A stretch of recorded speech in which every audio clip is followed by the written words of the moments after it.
Look at all the snow we got. When I do go back to work, this is going to be a bitch. Even though it's not that much, it's already starting to melt back there, but as you can see, but it's going to start getting worse eventually. I mean, the February and March are always the worst times of the year in Indiana for snow. But anyway, I'm out in the garage today because I'm going to do a video on, if I don't fall and break my neck here, on my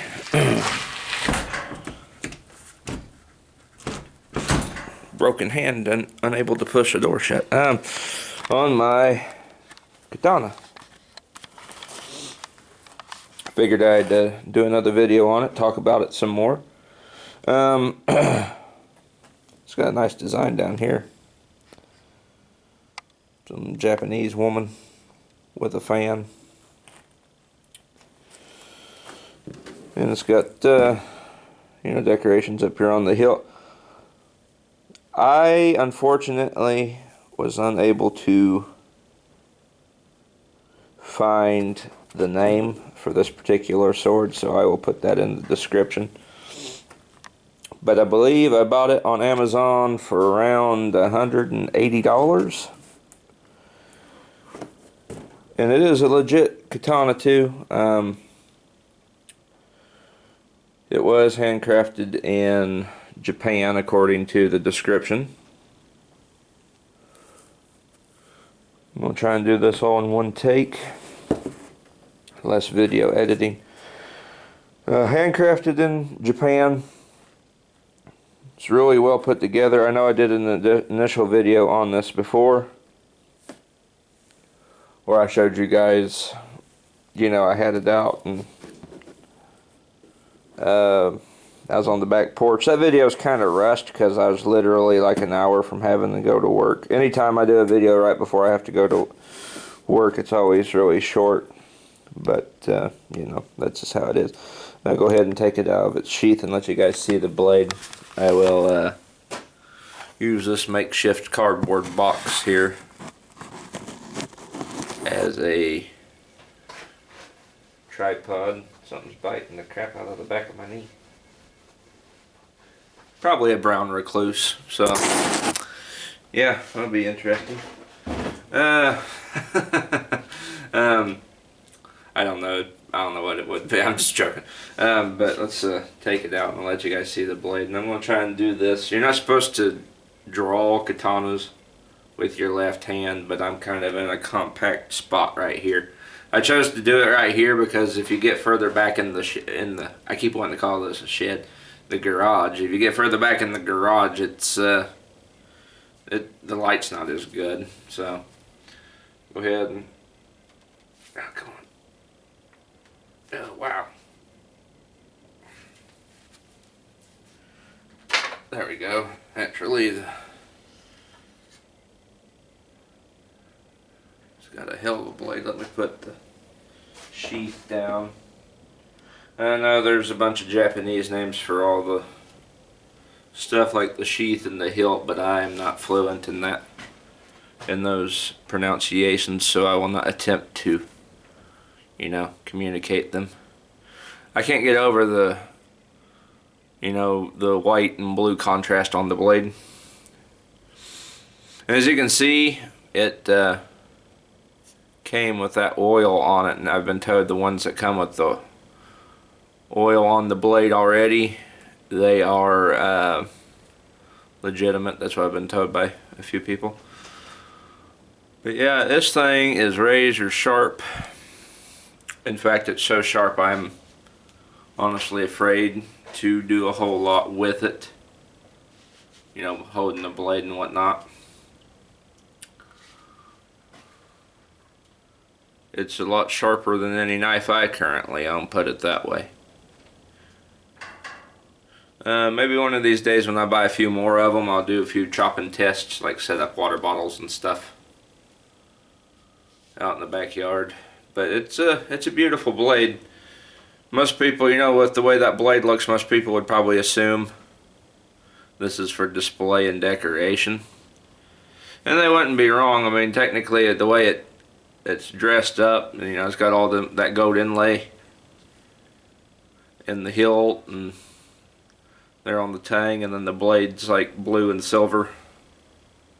You know, it's not wrong to assume this would be just for display decoration. You're supposed to wield them with 2 hands, but you know, it wouldn't be hard for somebody to assume this is for display decoration, but even if you were going to use it for that, it is fully functional. This dude is sharp. I've run my thumb. You know how like when you can do this, you feel how sharp a blade is. Like, I'm afraid to do that much, just that right there, you know, just to test the sharpness, because even when I do that, it feels like it's going to cut me. So yeah, I have to check, because it feels like when you even just thumb the blade to test the sharpness, it just feels like you're going to get cut. That's how sharp it is. But I love it. It is made of 1095 carbon steel, I do believe. And it's one of a kind, I'd say. They had different versions and different colors, and I chose this because it's blue. Blue's my favorite color, along with red. But I'll get a few more. I've already seen a bunch when I was trying to find the name for this one. A bunch of other ones that I want. I'll have a whole collection of these before you know it. Because this one was not really that expensive for a fully functional katana. This one was not that expensive. There's a few other ones on Amazon that go up into about the $700 range, and I may get those. And I've been looking at other websites of swords and stuff. I'm going to start, you know, I'm into guns. You guys know that. I love guns, but I'm also wanting to start a sword collection of fully functional swords. May get a few swords from like popular video games and stuff too, and try to find fully functional replicas and stuff. Because in the world of video games and, you know, media like that, there's a bunch of different bladed weapons that have got huge fan followings. It locks up tight, I'll say that. And maybe because it's cold out here too, it's binding with the sheath. You gotta be very, very careful. These things are not toys. It's definitely not a toy.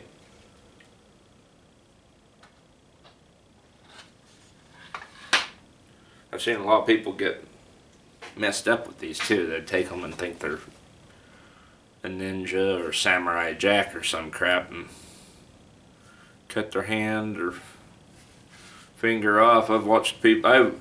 There's one real disturbing video on YouTube where a guy, I don't know what the hell they was thinking. He was like balancing an apple on his nose, and his buddy had a katana, and he went to swipe it, and it just took his whole nose off. It was nasty. It's like, oh my god. It's like, how fucking stupid can you be?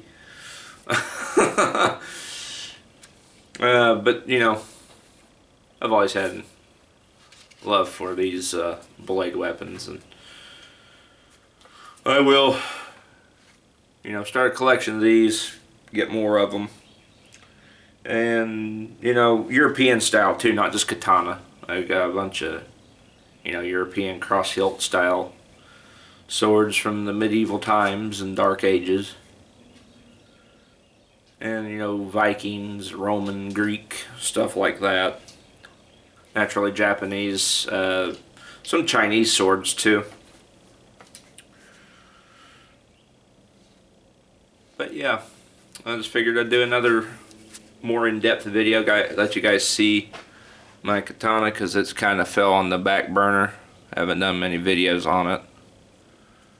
And like I said, I may not do too many cutting videos with this particular katana because this is my first one. You kind of, that first one you always get, you kind of just want to leave it in pristine condition. But if I get a bunch of other ones, I'll probably do cutting videos on them. Maybe get some of those anatomy dolls, that replicate human anatomy, and try some swords out on those. See what a sword would do. I've got ideas for that too. I'm thinking about getting some of those because I've been watching Garand Thumb a lot lately, and he's been doing, he did one with a shotgun on an enemy target, and then he did 40mm grenade launcher at point blank on an enemy target, and this guy kind of got me wanting to, shoot some enemy targets myself, do some ammo tests on those. Maybe put one at 200 yards and try the M1A out on it with some hollow points, see what a sniper round, the typical long distance engagement on an enemy target would do, and see the results. Because people, when they do those, they they got like a Glock or a 1911 and they're like point blank right to it and just start shooting. What I want to do is I want to set that target up as far back as I can and hit it and see what a bullet will do after it's gained some air, terminal velocity going through the air, some, after it's been allowed to spin a little bit, see what it does to an enemy target. So that's kind of what I got in mind going into the future. And, of course, naturally I'll be doing cutting tests with katanas and stuff on them, but that's all in due time. Well, anyway, guys, I hope you enjoyed this video, and I'll see you guys all in the next one. Take care.